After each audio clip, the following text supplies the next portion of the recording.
जो निगोद से निकल करके बाहर आ जाते हैं,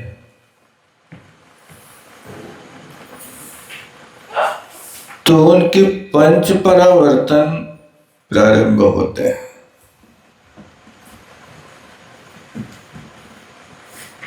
अब जिनका एक ही स्थान है, एक ही शरीर है, आगे कभी विकास नहीं करना, उसी पर्याय में उत्पन्न होना, इसलिए परावर्तन की रूपरेखा नहीं बन पाती है।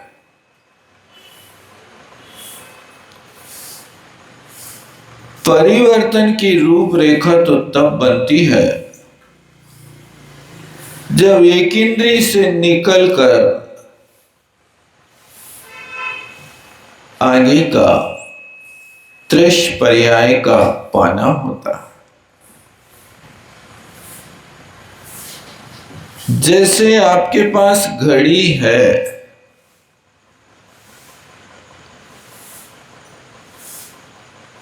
तो क्या आप बता सकते हैं कि घड़ी को देख करके समय का ज्ञान कौन से कांटे से करते हैं? घंटा के कांटे से, कि मिनट के कांटे से, कि सेकंड के कांटे से? तीनों जरूरी है।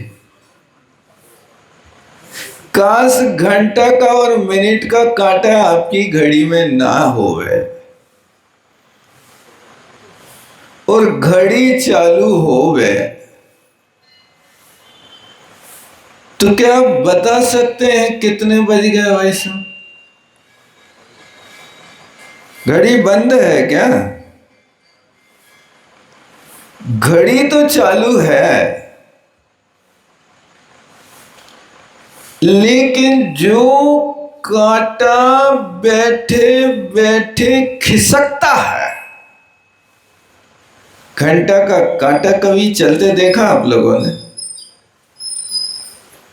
नहीं देखा। लेकिन वो ना चले तो कितने बजे क्या कहोगे आप? क्योंकि हिसाब किताब तो घंटों से चलता है ना। मिनट के कांटे से तो मिनट तो ज्ञान कर सकते हो, सेकंड के कांटे से सेकंड ज्ञान कर सकते हो, लेकिन अभी 7 बज करके इतने मिनट इतने सेकंड हुए, तो आप 7 बज करके कह रहे हैं, माने पहले घंटा पकड़ रहे कि मिनट पकड़ रहे कि सेकंड पकड़ रहे? कभी ऐसा कहता कोई कि 10 सेकंड 20 मिनट और 7 बजे? ऐसा कहता कोई? कहा ही नहीं जाता, लोग व्यवहार नहीं होता। यानी घड़ी तो है, लेकिन घड़ी में आप वास्तविक परफेक्ट नॉलेज करना चाहते हैं समय का, तो तीनों कांटे होना आवश्यक है। एक और कांटा होता है जो सेकंड के भी भाग करता है। घड़ी में तो नहीं है, मोबाइल में है कि नहीं? है? क्या रहते? तारीख तो ठीक है, तारीख तो बहुत बड़ी चीज है। तारीख दिन से चलती है, घंटा से नहीं चलती है। यहां पर आपको ये बताना चाहते हैं कि जैसे घड़ी में सेकंड की कांटे से आप समय का ज्ञान नहीं कर सकते, इसी तरह निगोद अवस्था सेकंड के कांटे की तरह है कि वो वही वही घूमेगी, लेकिन कोई भी इंद्रिय का विकास नहीं होगा, काल का विकास नहीं होगा। एक श्वास में 18 बार मरना पड़ेगा। यदि किसी निगोदिया की उम्र ज्यादा भी होवे तो वहां एक जीव मरेगा तो अनंत जीवों को मरना होगा, ये पक्का है। जी नहीं सकते, सबकी उम्र एक जैसी नहीं होती है। किसी जीव की 400 आंवली की, 450 आंवली की, 250 आंवली की, 300 आंवली की है, लेकिन 250 आंवली वाला जीव मर गया तो साथ में 450 आंवली वाले जीव को भी मरना पड़ेगा, क्योंकि वहां का नियम है।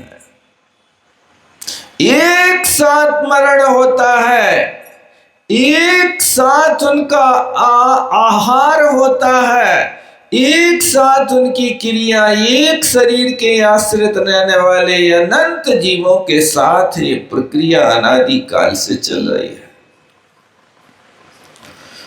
वहां से निकल करके यदि प्रत्येक वनस्पति में आ गया तो परिवर्तन चालू हो गए, और फिर इसके बाद निकलते निकलते पंचेंद्रिय में आ गया।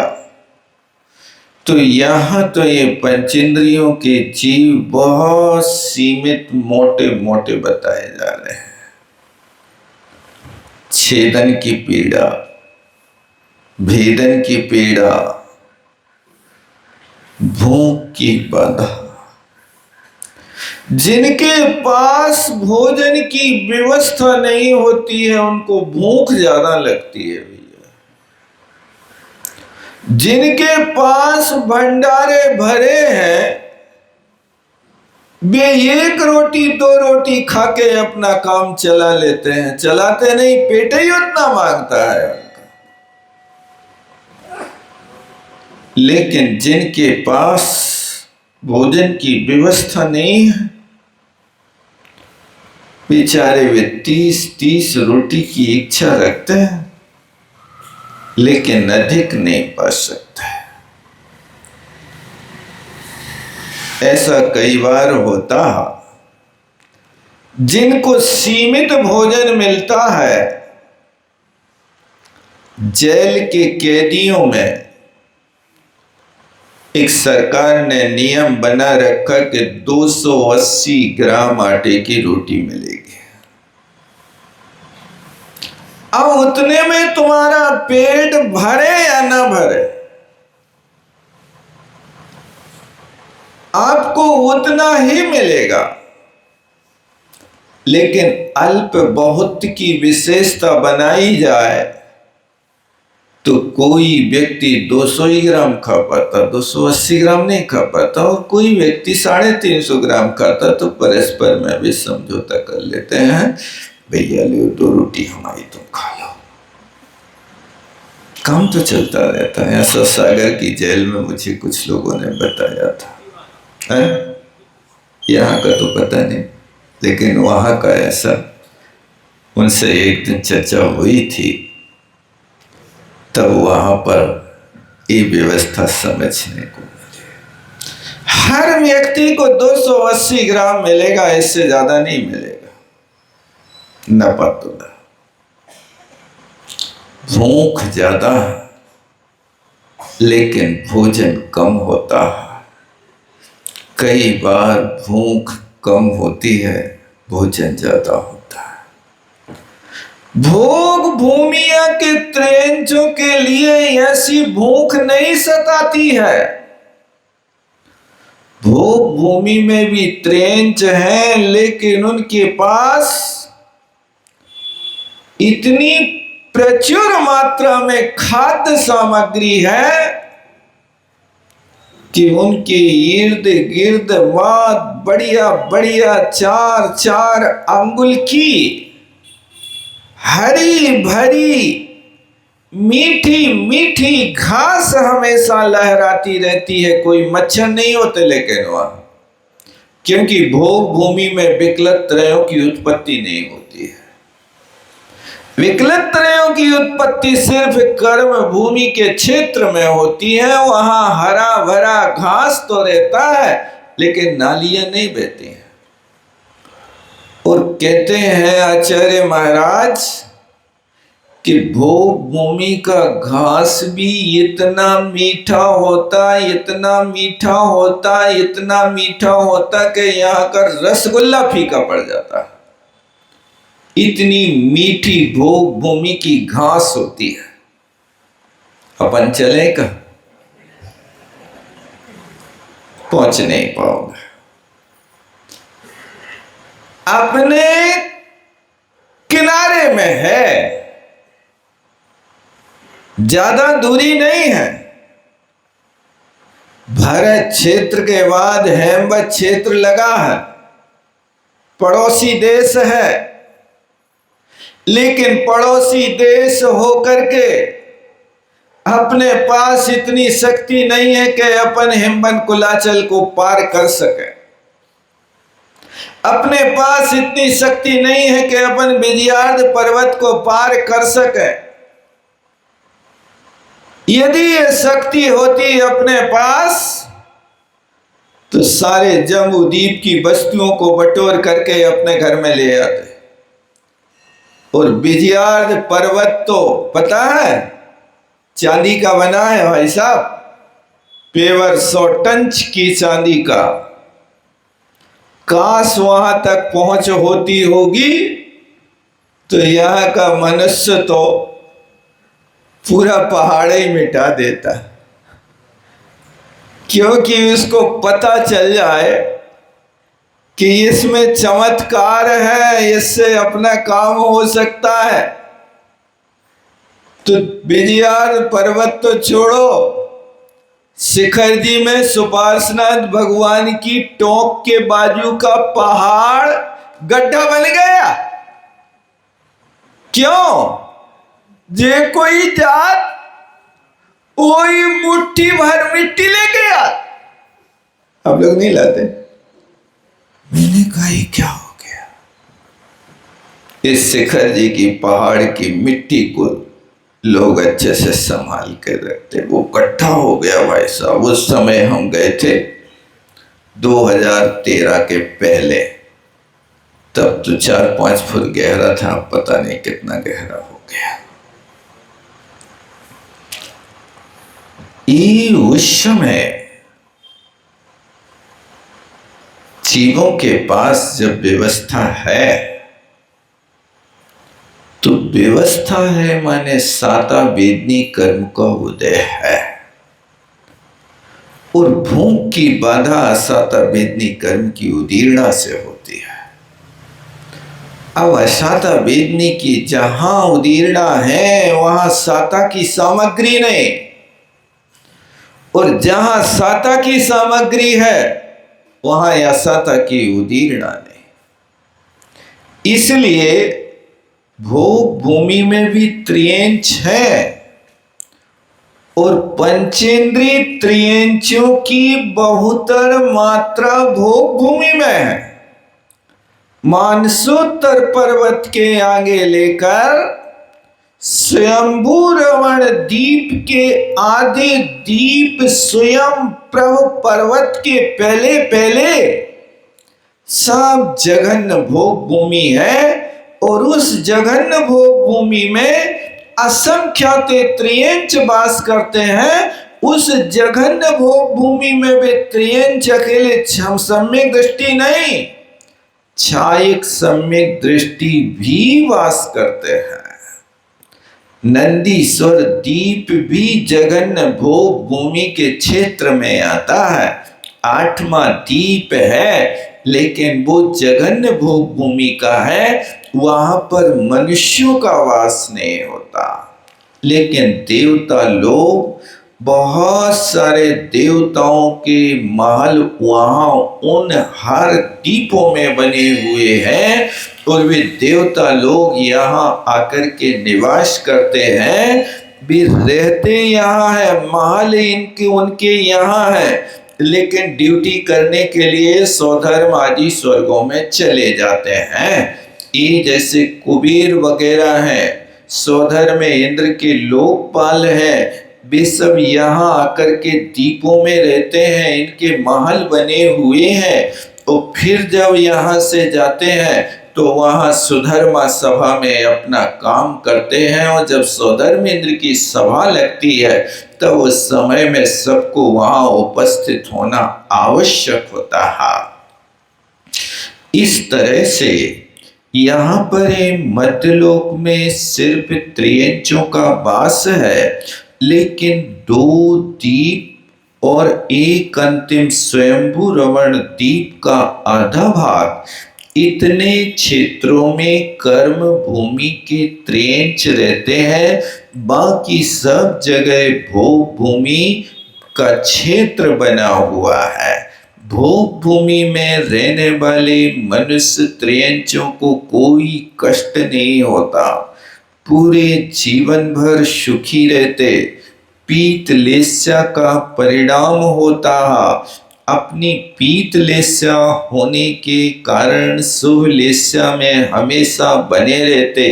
वहाँ की कोई भाग दौड़ की जिंदगी नहीं होती है, वहाँ कोई कर्म नहीं करना पड़ता है। कर्म भूमि के मनुष्यों के लिए तो कमाओ और खाओ, आप नहीं कमाओगे तो खाने नहीं मिलेगा, लेकिन भोग भूमि में खाने की प्रचुर सामग्री है, किंतु कमाना कुछ नहीं होता है। वहाँ सिर्फ पूरे जीवन भर पड़े पड़े खाते रहो। व्यवस्था है, जो 2 बच्चे एक साथ पैदा होते हैं, वो भी दोनों बच्चे, 2 लड़के एक साथ पैदा नहीं होते, 2 लड़कियां एक साथ पैदा नहीं होती।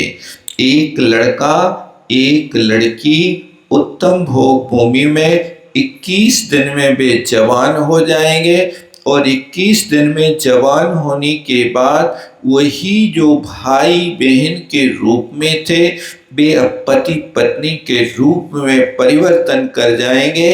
तो पैदा भी साथ में होते हैं और मरते भी साथ में हैं। दोनों की उम्र बराबर होती है, 1 मिनट की भी कोई की उम्र कम बढ़ नहीं होती है। अंत समय होगा और अंत समय में मरेंगे तो दोनों साथ में मर जाएंगे, लेकिन मरने के पहले वे अपनी संतान को वहां पर सौंप करके जाएंगे। उत्तराधिकारी उनका एक युगल होगा, एक बेटा और एक बेटी, लेकिन माता पिता भोग भूमि में अपनी संतान की शकल नहीं देख पाते हैं और उनकी मृत्यु हो जाती है, और वे बच्चे बिना माँ बाप के 21 दिन और मध्यम भोग भूमि में 35 दिन, जघन्य भोग भूमि में 49 दिन में, इस क्रम से उनका जीवन विकास होता है। तो यहाँ ये कहा जा रहा है कि भोग भूमि के मनुष्य भी बनना है तो भोग भूमि में भोगों की प्रचुरता है। अपनी कर्म भूमि में अपन है, यदि भोग होवे भी अपने सामने तो अपने पास शक्ति नहीं कि उन भोगों का पूरी तरह से उपयोग कर सके। आपके पास व्यवस्था है, लेकिन ध्यान रखना कि यदि आप एक रोटी ज्यादा खा जाओगे तो आपके लिए अस्वस्थता महसूस होने लगेगी। लोभ बस कोई एक रसगुल्ला तुम्हारे पास ज्यादा खिला देवे, अजीर्ण हो जाएगा, आप पचा नहीं सकते हो। भोग भूमि में कोई परोसने वाला नहीं होता है, जबरदस्ती नहीं होती। भोग भूमि में तो वहाँ के जीव हैं, उत्तम भोग भूमि के जीवों का भोजन जो होता हर के बराबर होता है। इतने से भी अपना पेट भर लेते हैं और 3 दिन के लिए फ्री हो जाते हैं। रोज नहीं खाना पड़ता, दिन में 2 बार नहीं खाना पड़ता, उनकी अपने आप में ये भोजन की व्यवस्था ऐसी पुण्य प्रकृति की विशेषता है कि उनको बार बार मुंह नहीं जूठा करना पड़ता। एक दिन हर के बराबर भोजन किया, 3 दिन के उपवास कर लेते हैं। मध्यम भोग भूमि में बहेरा के बराबर भोजन होता है, वो 2 दिन के उपवास कर लेते हैं। और जघन्य भोग भूमि में आंवले के बराबर भोजन होता है और एक आहार एक उपवास होता है। कर्म भूमि में जो है रोज खाने की व्यवस्था नहीं, एक दिन में 2 बार खाने की व्यवस्था है। मुनि महाराज जो होते एक बार खाते हैं, श्रावक 2 बार खाता है। जो उत्तम पुरुष होते हैं उनके लिए कहा कि वे एक भुक्ति करते हैं, मध्यम पुरुष 2 भुक्ति करते हैं, जघन्य पुरुष 3 भुक्ति करते हैं, और जो अधम होते हैं वो अनेक भुक्तियां करते हैं। ये शास्त्रों की पद्धति है। आप देख लो कि आप उत्तम पुरुषों में हैं। हाँ, हम भी उत्तम बनते हैं, अष्टमी चतुर्दशी को तो बने ही जाते हैं, एक बार खा लेते हैं, एकासन होता है। लेकिन एकासन होने के एक दिन पहले से माथा दुखने लगता है, कल अष्टमी है भैया। अष्टमी है कि कष्टमी है, क्या है, ऐसा भी लगने लगता ना कभी कभी। हेडेक, तनाव जिसको कहते हैं, बहुत खिंचाव ले लेते हैं। घबराओ नहीं, सहज प्रवृत्ति में रहने की कोशिश करो। एक बार खाकर के भी जीवन जीने की कला सीखो। यदि एक बार में भी नहीं काम चल पा रहा है तो आप ईमानदारी से 2 बार लेकर के बढ़िया शांति से। लेकिन आप लोग क्या है कि खाने के तरीके नहीं अपनाते। कोई खड़े खड़े खा रहा हो, कोई लेटा लेटा खा रहा हो, कोई मोबाइल देखे देखे खा रहा। ये खाने के तरीके थोड़ी है। ये शरीर चलाने के लिए आप भोजन करें, शांति से करें। भोजन के 1 घंटे पहले से सारे के सारे संक्लेश परिणामों का त्याग करें। आप ध्यान रखें, आसन, भजन, शयन, इनके काल में कोई संक्लेश नहीं होना चाहिए। जब आप सोने के लिए जा रहे हैं ना, तो शयन के काल में आप यदि लड़भिड़ करके सो भी जाओगे ना तो नींद खराब हो जाएगी। इसलिए जैसे सोने का समय होता 10 बजे आपको सोना है, 9 बजे से आप भूमिका चालू कर दो। हर चीज का अभ्यास होना आवश्यक है। किसी अनुभवी व्यक्ति ने कहा है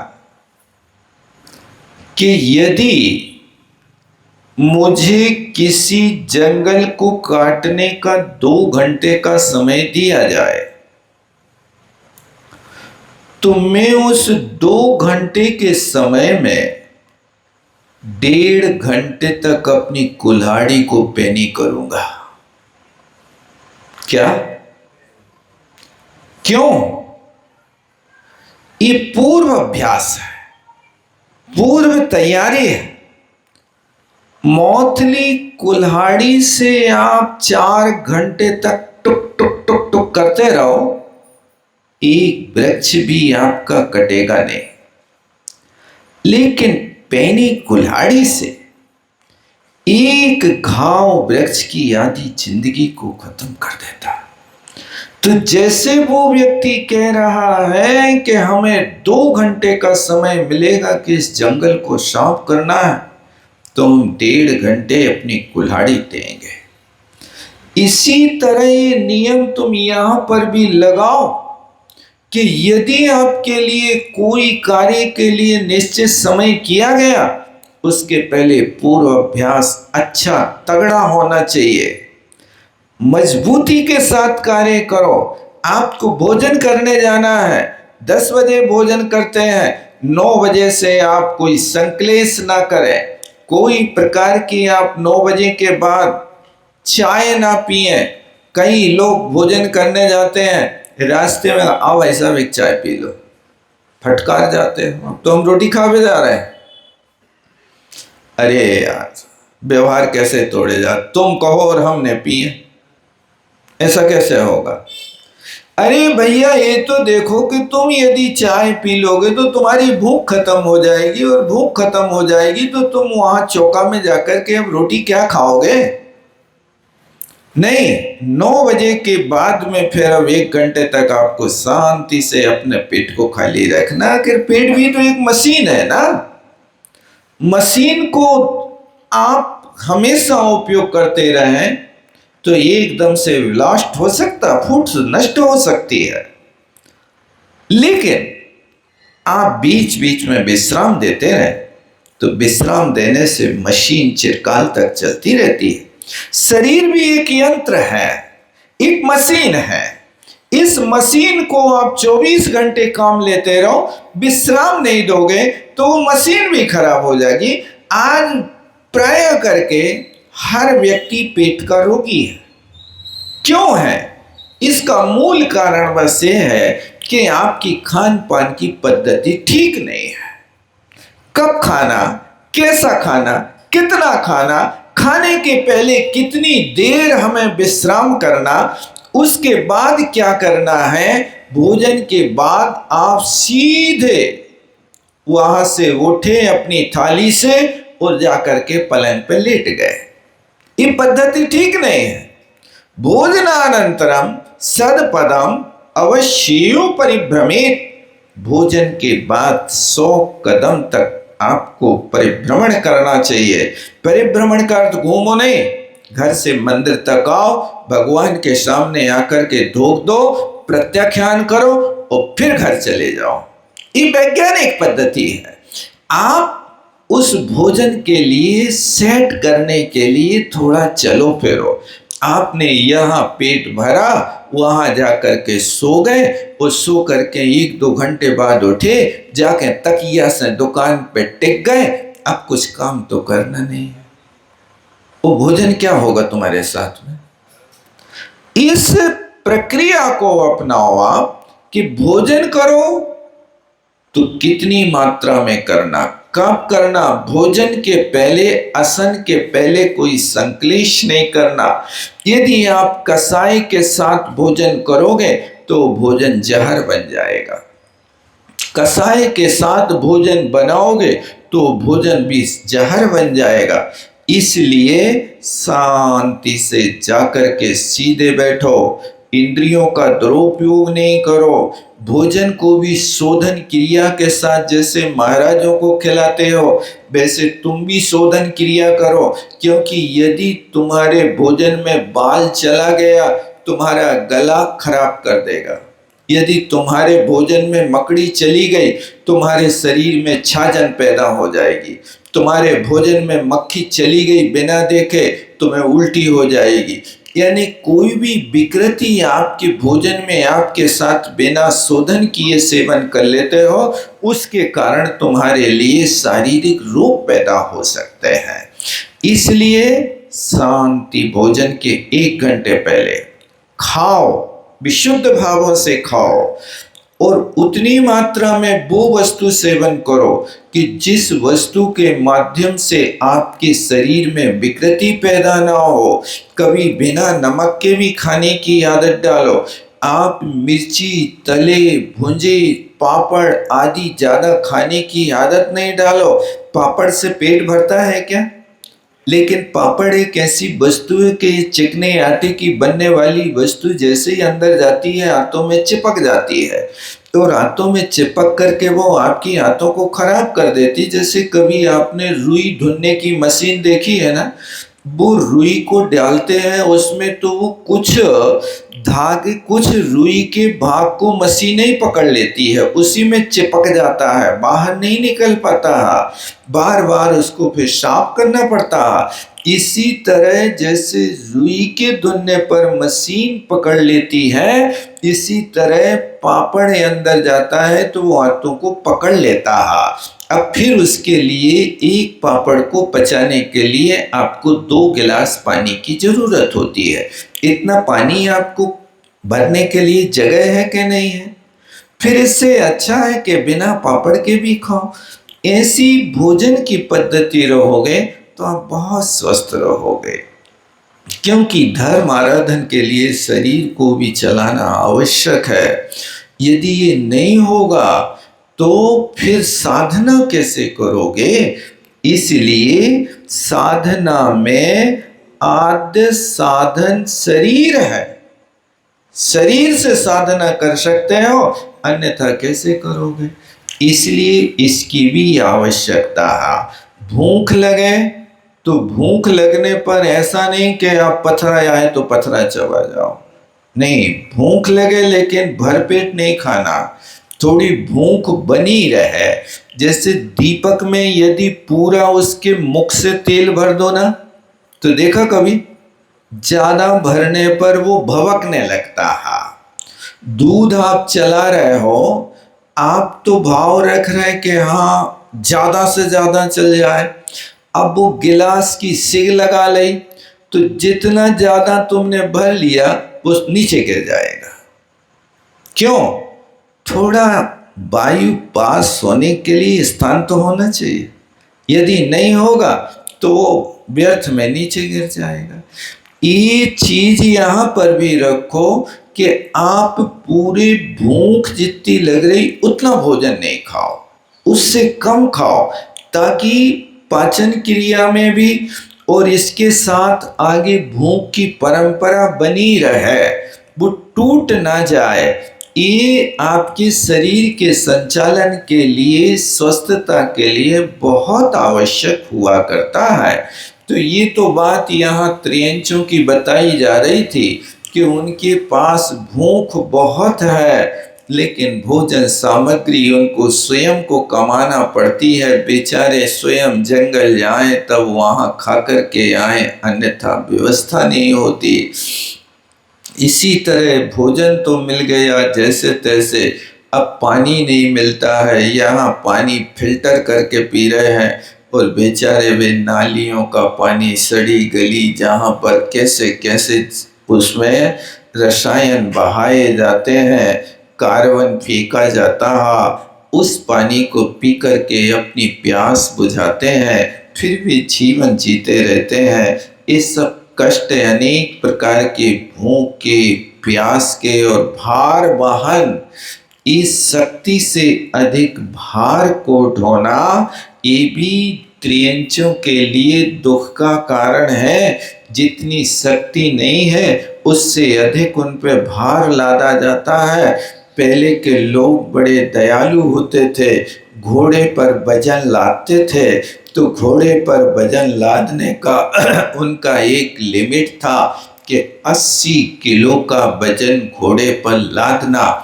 यदि इससे ज़्यादा वजन हो गया तो फिर वो घोड़ा वाला मालिक घोड़ा पे सवारी नहीं करेगा, पैदल चलेगा। और यदि उसके बाद भी उतने वजन के बाद भी ज़्यादा वजन हो जाए तो वो 20 किलो का वजन मालिक अपने सिर पर रखेगा, घोड़ा पे तो उतना ही वजन ला देगा। ये देखा कभी आप लोगों ने कि नहीं देखा? घोड़े नहीं जोते होंगे तुम लोगों ने। जो घुड़सवारी करते, घोड़ा रखते, पहले के लोग जब घोड़ों पे जाकर के व्यापार करते थे और व्यापार में गल्ला वहां से मिल जाता तो उनको ये रहता था कि इनको कष्ट ना हो जाए, समय पर उनकी व्यवस्था करना। यही तो अनुकंपा का काम है, यही तो सम्यक दृष्टि की पहचान है, यही तो दया का लक्षण है। यदि दया है तो धर्म है, धम्मो दया विशुद्धो। क्या है? ये धर्म जहाँ है वहाँ दया है, और जहाँ आरंभ है वहाँ दया नहीं होती। आरंभे नथी दया, ऐसा कुंद कुंद स्वामी ने कहा है। तो ये तो त्रियंचों के ऊपर भार है। लेकिन मानव भी कभी कभी शक्ति से अधिक अपने ऊपर भार ढो लेता है। जितनी शक्ति नहीं है उतनी शक्ति से ज्यादा क्यों लोभ कसाय के वशीभूत हो करके वो भार को ढोता है। अब उसके पास सामान है और यदि वहां स्टेशन पर कुली उससे 100 रुपया मांग रहा है तो फिर कहेगा जाओ हम अपना ले जाएंगे, और वो 4-5 थैलाएं अपने हाथों पे टांगेगा, 1-2 बाल बच्चे लटकाएगा और जाकर के फिर स्टेशन को पार कर जाएगा। ये अति भारारोपण की कोटि में आता है। इसलिए भार उठाना, मेहनत करना, लेकिन उतनी ही करना जितनी शरीर की शक्ति हो। यदि आप अधिक करेंगे तो आपकी इंद्रियों का व्याघात होगा, और जहां व्याघात होगा वहां हिंसा की कोटि में आता। आप ये मत समझना कि सिर्फ दूसरे जीवों के प्राणों का घात करना हिंसा है। नहीं, अपने प्राणों का घात करना भी हिंसा है। और जो व्यक्ति अपने प्राणों के घात करने की सोचता रहता है, बहुत परेशान है, बहुत परेशान है। ध्यान रखना, आत्मघाती महापापी, आत्मघात करने वाला व्यक्ति महापापी होता है। इसलिए कभी भूल करके भी एक पल के लिए कितने भी परेशान हो, लेकिन परेशानी में भी एक पल को भी ये भाव न आ जाए कि मैं मर जाऊं। तुम क्या मरोगे, आत्मा तो मरती नहीं। लेकिन जो आपको ये शरीर नाम कर्म के उदय से 5 इंद्रियों की पुष्कलता मिली है, वो अपने ही घात, अपने ही आत्मा के प्राणों का घात करके दुर्गति का पात्र होता है। इसलिए कैसी भी विषम परिस्थिति हो, आप इतना भार मन से भी मत ढो। लोग तन से तो कम भार ढोते हैं, लेकिन मन से ज्यादा भार ढोते हैं। और जो मन से ज्यादा भार ढोते हैं, जब उनसे सहन नहीं हो पाता है तो वे लोग फिर पागल हो जाते हैं। ऐसा पागलपन करने का काम मत करना। इतना भार मत ढोना कि हमारे बेटा का क्या होगा, क्या होगा, क्या होगा। अरे क्या होगा, तुम किसी की किस्मत बदल सकते हो क्या? किसी के पाप पुण्य को बदलने की तुम्हारे पास सामर्थ्य है क्या? उस व्यक्ति की काया और माया तो स्वयं उसके पास है। इसलिए तुम यदि दूसरों के विषय में, अपने विषय में, अपने भविष्य के विषय में सोचते हो क्या होगा, क्या होगा, वर्तमान में जीने की कोशिश करो। जो होगा उसका सामना करेंगे। एक पल का तो ठिकाना नहीं रहता कि अभी क्या हो जाए। सामान 100 बरस का, पल की खबर नहीं, ऐसा कुछ कहते हैं ना भजन आप लोग। 100 बरस की व्यवस्था बना करके रखी है, लेकिन एक पल का भी ठिकाना नहीं। हर व्यक्ति वो व्यवस्था बना करके रखता है, लेकिन कोई भी व्यक्ति मूल तो पूरे जीवन में खर्च करता ही नहीं। आपने अपनी 1 करोड़ की LIC बना ले तो ब्याज में गुजारा करोगे कि 1 करोड़ में से कभी 10-5 लाख खर्च भी करोगे? कोई नहीं करता। वो मूल तो कोई और ही खाता, नहीं खाता। मूल का मालिक तो कोई और ही होता। FD बनाई आपने, LIC बनाई आपने, अपनी जीवन बीमा, लेकिन शर्त ये है, बता दो आप, तुम्हें नहीं, जब तक तुम जिंदा रहे हो, कहो ने, तुम्हें नहीं मिले, न देख में मिले। मरने के बाद कौन को मिले? समझ रहे कि नहीं समझ रहे? भार ढो रहे आप उस 1 करोड़ के परिग्रह का आश्रव तुम्हें हो रहा है कि तुम्हारे बेटा को हो रहा हो? बताओ कौन को हो रहा? नहीं है पता कौन के लाने हो रहा? 1 करोड़ का तुमने प्रमाण कर लिया और वो प्रमाण होने के बाद आप तो यही सोच रहे कि जब बीमार हो जाए सो निकाल ले, लड़का बच्चा पानी दे सो निकाल ले। तुम्हारी शक्ति भी रहे कि नहीं वहां तक जावे की? ये बहुत सोचने वाले होते हैं, लेकिन उन कौआ कबूतर की कोई एलआईसी नहीं होती। वैसा वे अपना जीवन जी रहे कि नहीं जी रहे? होती कोई एलआईसी उनकी? कोई घर होता उनका? ध्यान रखना, परिंदे जब शाम को अपने घर लौटते हैं, अपने नीड की ओर आते हैं, तो उनकी चोंच में रात के लिए कोई भोजन की व्यवस्था नहीं होती है। देखा कभी? कुछ नहीं। वे परिंदे सीख देते हैं कि रात में शांति से विश्राम करो। हम कीर्तन उस समय करेंगे जब सूर्योदय होगा, ब्रह्म मुहूर्त होगा।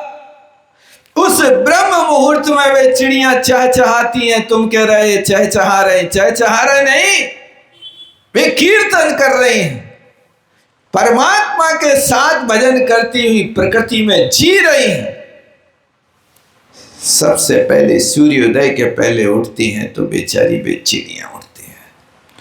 तुमने तो अपने जीवन में सूर्य की पहली किरण देखी ही नहीं, कब होती है? तुमने अपने जीवन में कभी चांदनी रात, पूर्णिमा की, शरद पूर्णिमा की रात की औषधि, ईश्वर की औषधि को सेवन किया ही नहीं। क्यों? क्योंकि आप तो सुविधाओं में जीने वाले हैं, आप इन प्रकृति में नहीं जी सकते हो। इसलिए बार बार विचार करो, भार वहन, अपने मन में इतना भार मत ढो, इतना मत ढो कि जिससे व्यक्ति को स्वयं अटैक आ जाए, सोचते सोचते पागल हो जाए। कई लोग बहुत ज्यादा सोचते हैं।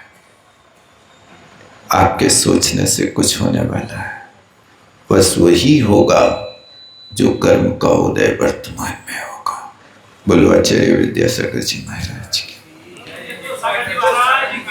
अच्छा वाणी के